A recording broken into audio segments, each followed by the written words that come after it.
Ayan na guys, nahalo na ang chicken wings sa sauce. Ayan. Lagyan namin ng ayan.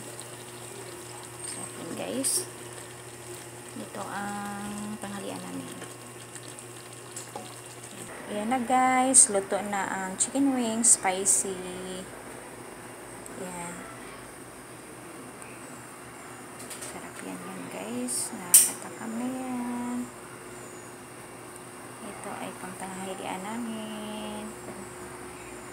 Gusto ng mga anak ko nito.